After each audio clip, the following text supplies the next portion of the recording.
Hello everyone, इस video में हम चैप्टर 12 के आगे के टॉपिक्स करेंगे।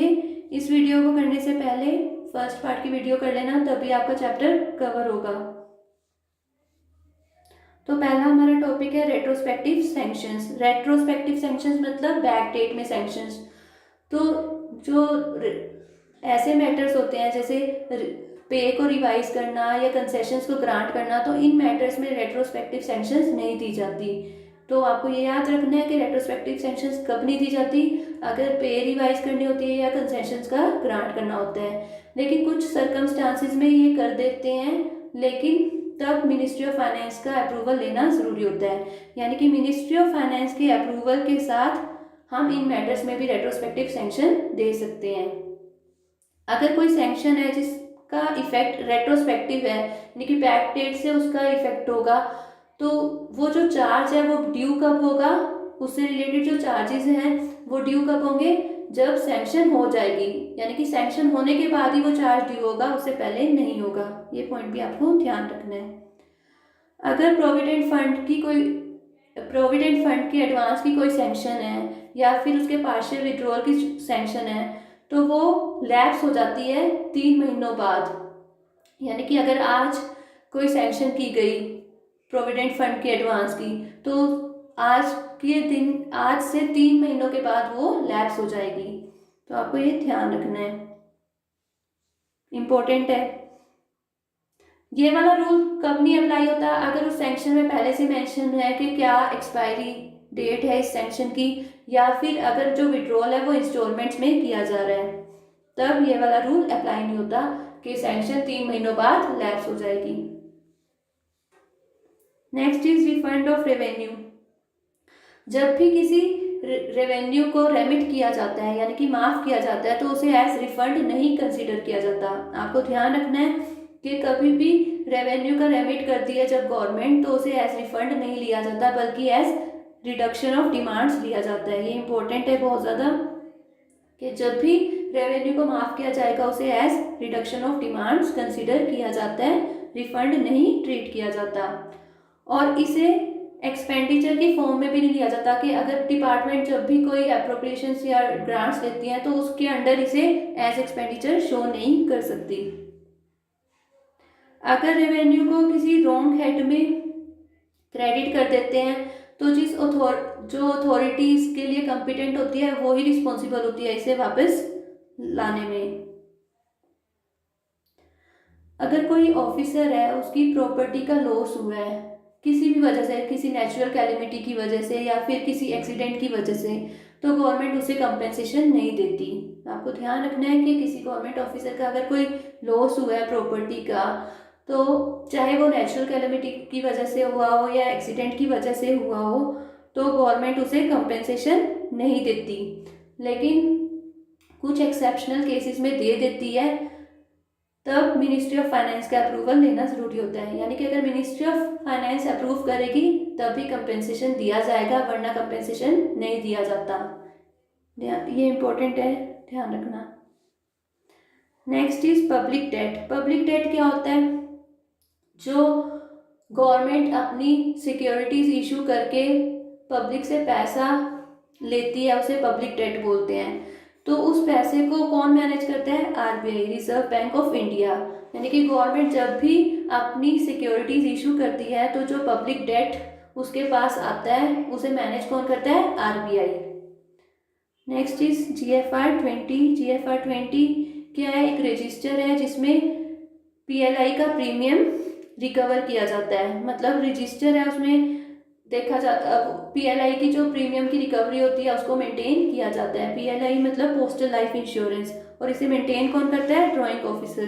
तो आपको पता होना चाहिए कि जीएफआर 20 किससे रिलेटेड है, पीएलआई के प्रीमियम से, उसकी रिकवरी का ये रजिस्टर है, और इसे मेंटेन कौन करता है, drawing officer. Next is security deposit. Security deposit important topic है बहुत ज़्यादा। जो भी गवर्नमेंट सर्वेंट गवर्नमेंट का कैश या स्टोर्स को हैंडल करता है, उसे एक सिक्योरिटी डिपॉजिट करानी पड़ती है। और कितनी सिक्योरिटी डिपॉजिट करवानी पड़ती है, जितना उसके पास एक्चुअल में कैश है। इस कैश में हम उसके पास जो चेक या डिमांड ड्राफ्ट्स पड़े हैं वो इंक्लूड नहीं करते, सिर्फ एक्चुअल कैश जितना उसके पास है उसको देखा जाता है और उस उतनी ही उससे सिक्योरिटी डिपॉजिट कराई जाती है। और किस फॉर्म में कराई जाती है? GFR 17 में, जिसे कहते हैं फिडेलिटी बॉन्ड। इंपॉर्टेंट है, बहुत ज़्यादा आपको याद रखना है कि फिडेलिटी बॉन्ड किस फॉर्म में बनाया जाता है। GFR 17 ये एक सिक्योरिटी है जो गवर्नमेंट सर्वेंट से ली जाती है, जो गवर्नमेंट का कैश या स्टोर्स को हैंडल करता है। साथ ही साथ उसे एक सिक्योरिटी बॉन्ड भी एग्जीक्यूट कराया जाता है। ये सिक्योरिटी बॉन्ड किस में करवाया जाता है? GFR 14 में। और इस सिक्योरिटी बॉन्ड को अलाइव रखने के लिए गवर्नमेंट सर्वेंट को एक प्रीमियम पे करना पड़ता है। इंपॉर्टेंट है ये, आपको ध्यान रखना है कि जो भी गवर्नमेंट सर्वेंट कैश या स्टोर्स को हैंडल करता है उसे एक सिक्योरिटी डिपॉजिट करानी पड़ती है फॉर्म GFR 17 में, जिसे फिडेलिटी बॉन्ड कहते हैं, और एक सिक्योरिटी बॉन्ड भी एग्जीक्यूट करना पड़ता है GFR 14 में। नेक्स्ट इज, अगर कोई दूसरा गवर्नमेंट सर्वेंट किसी और के बिहाफ पे कैश या स्टोर्स को हैंडल करता है तो उसे भी सिक्योरिटी डिपॉजिट करानी पड़ती है।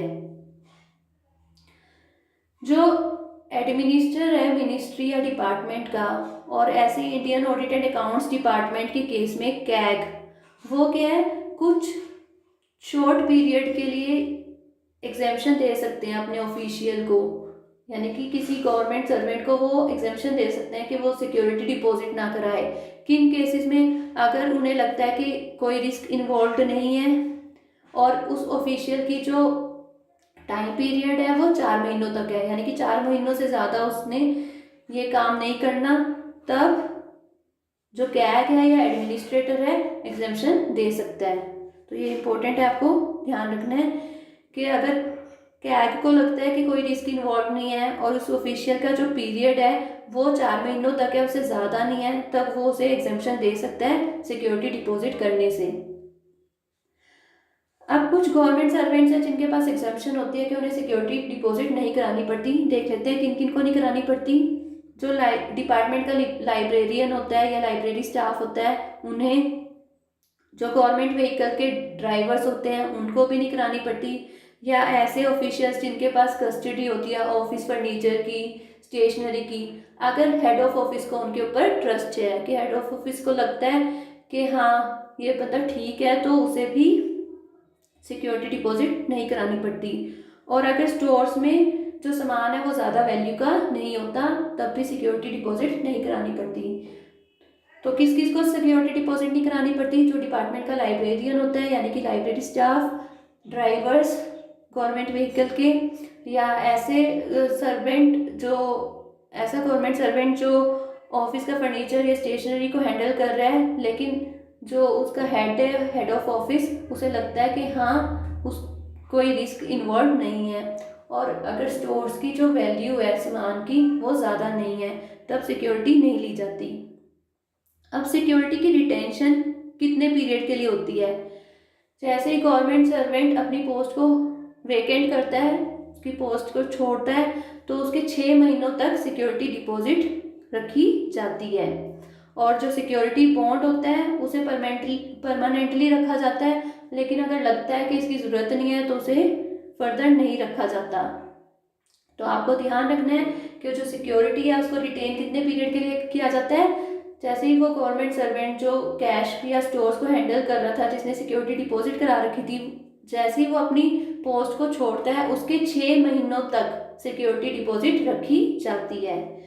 बहुत इंपॉर्टेंट है, इससे क्वेश्चंस बनते हैं सिक्योरिटी डिपॉजिट से, तो ध्यान रखना। GFR 17 में वो सिक्योरिटी डिपॉजिट कराता है जिसे फिडेलिटी बॉन्ड कहते हैं। सिक्योरिटी बॉन्ड एग्जीक्यूट होता है GFR 14 में। और सिक्योरिटी डिपॉजिट किस केस में?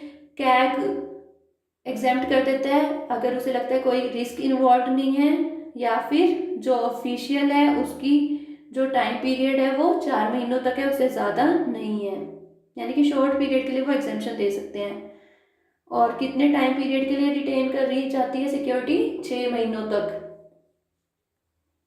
Next is transfer of land and buildings. ये भी इंपॉर्टेंट टॉपिक है बहुत।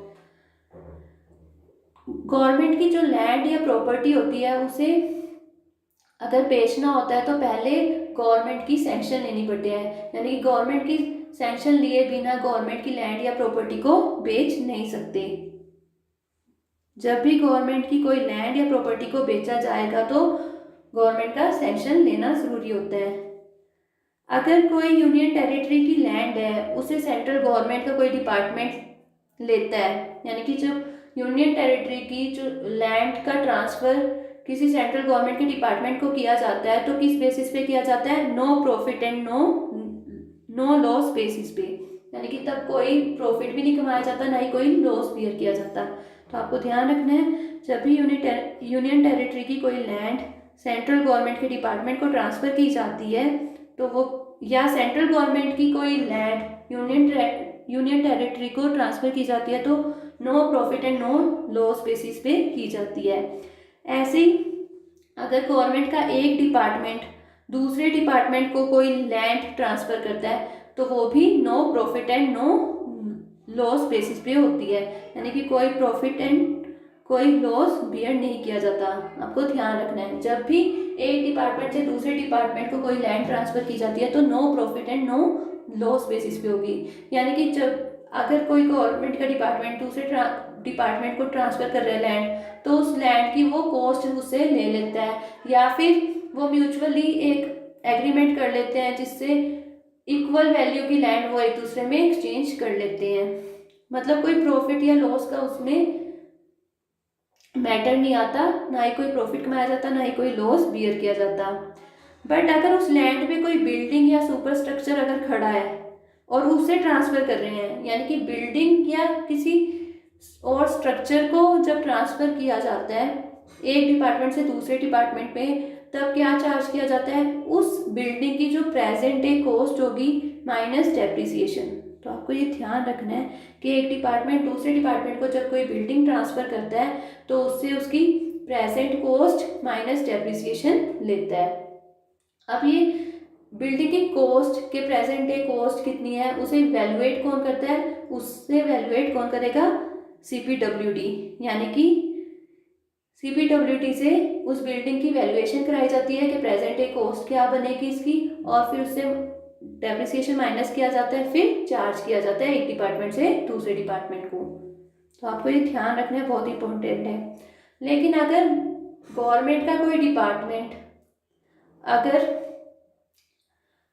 PSU से कोई लैंड या बिल्डिंग खरीदता है लेता है, तब मार्केट वैल्यू पे चार्ज किया जाता है। आपको ये याद रखना है, यानी कि जब भी PSU से कोई लैंड रिकवर की जाएगी, लैंड ली जाएगी, तो उसकी जो कॉस्ट होगी वो किस पे ली जाएगी? मार्केट वैल्यू पे। तो आपको ध्यान रखना है। बट अगर एक डिपार्टमेंट दूसरे डिपार्टमेंट से करता है ट्रांसफर तो वो क्या लेता है? Present day cost minus depreciation. Important है ये सब। Next topic is local bodies. Local bodies, अगर गवर्नमेंट किसी लोकल बॉडी के लिए, लोकल बॉडी मतलब यहाँ पे हम नॉन गवर्नमेंट बॉडी की बात कर रहे हैं, अगर गवर्नमेंट किसी लोकल बॉडी के लिए कोई सर्विस प्रोवाइड करता है तो उससे पहले वो एडवांस पेमेंट लेता है, यानी कि गवर्नमेंट लोकल बॉडी को कोई भी सर्विस प्रोवाइड करेगी एडवांस पेमेंट पे करवाएगी। लेकिन इसकी एक्सेप्शन है, कब गवर्नमेंट एडवांस पेमेंट नहीं लेती? अगर गवर्नमेंट जो सर्विस कर रही है और उस पर जो एक्सपेंडिचर हो रहा है वो किससे ऑथराइज किया जा रहा है? लोकल फंड से ही। अगर लोकल फंड से ही खर्चा किया जाता है तब गवर्नमेंट एडवांस पेमेंट नहीं लेती। लेकिन जब इमरजेंसी का केस होते हैं, जैसे एपिडेमिक्स वगैरह फैल जाता है, तब उस केस में भी एडवांस पेमेंट नहीं ली जाती। जैसे कि अगर कोई बीमारी फैल जाती है तब जो मेडिसिन का सप्लाई करती है मिनिस्ट्री ऑफ हेल्थ, तब उनसे जो लोकल बॉडीज़ होती हैं, नॉन गवर्नमेंट बॉडीज़, उनसे हम एडवांस पेमेंट नहीं लेते। तो आपको ये पता होना चाहिए। ऐसे ही अगर लोकल बॉडी ने कोई लोन लिया हुआ था लेकिन वो ड्यू डेट पे नहीं कर पाई तो उसकी एडजस्टमेंट कहाँ से की जाती है? नॉन स्टैट्यूटरी ग्रांट से। अगर गवर्नमेंट किसी लोकल बॉडी के बिहाफ पे कोई रेवेन्यू रिसीव कर रही है, जैसे टैक्स, फाइन वगैरह या दूसरे रेवेन्यू उसके बिहाफ पे ले रही है, तो पहले उसे वो कंसोलिडेटेड फंड में लेती है और उसके बाद लोकल फंड में ट्रांसफ़र किया जाता है। ये नहीं कि पहले लोग सीधा ही लोकल फंड में डालते हैं, नहीं। अगर गवर्नमेंट कोई भी रेवेन्यू रिसीव कर रही है तो पहले उसे कंसोलिडेटेड फंड में लिया जाएगा, फिर लोकल फंड में ट्रांसफ़र किया जाएगा। जो लोकल बॉडीज होती हैं उनका ऑडिट कौन करता है? उनका audit Indian audit and accounts department करता है। और ऑडिट की जो फीस होती है उसे कौन प्रिस्क्राइब करता है?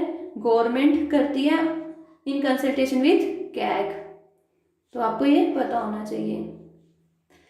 Next is contingent expenditure. तो उसमें पहला टॉपिक है हमारा परमानेंट एडवांस और इंटरेस्ट। ये एक टाइप का एडवांस है, ये दिया जाता है डे टू डे खर्चे करने के लिए, और इसे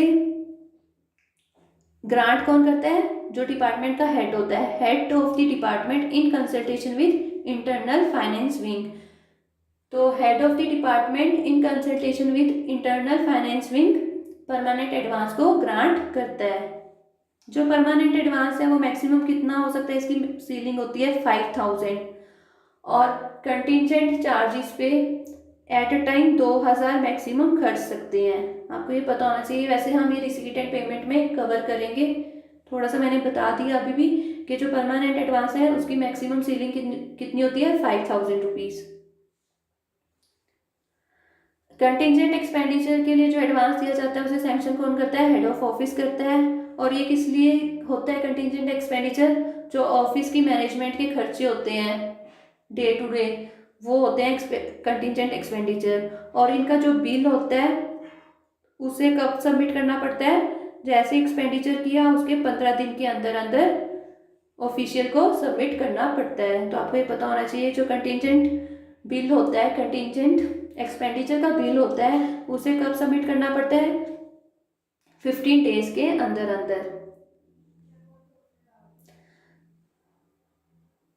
अगर कोई गवर्नमेंट लीडर है और जिसमें गवर्नमेंट खुद एक पार्टी है, उस बंदे को मिनिस्ट्री या डिपार्टमेंट एडवांस सैंक्शन कर सकती है, लेकिन कितना मैक्सिमम कर सकती है? 25,000 एट अ टाइम। तो आपको ये पता होना चाहिए कि अगर गवर्नमेंट के अगेंस्ट ही केस है और तो उस बंदे को गवर्नमेंट एक एडवांस सैंक्शन कर सकती है, और मैक्सिमम कितना कर सकती है? 25,000। और इसकी एडजस्टमेंट कैसे होगी? जब काउंसिल फी के बिल्स की सेटलमेंट होती है तब इसकी एडजस्टमेंट की जाती है। आपको ये सब पता होना चाहिए। डिस्ट्रक्शन ऑफ रिकॉर्ड्स को डिस्ट्रक्ट कब करना है या कैसे करना है, ये सब कुछ इससे रिलेटेड जो रूल्स होते हैं वो कौन प्रिस्क्राइब करता है? Government in consultation with CAG. तो आपको ये ध्यान रखना है, इम्पोर्टेंट है। बहुत सारे पॉइंट्स इस वीडियो के इम्पोर्टेंट थे, क्वेश्चंस पूछे जाते हैं, अच्छे से इसे कर लेना। Thank you.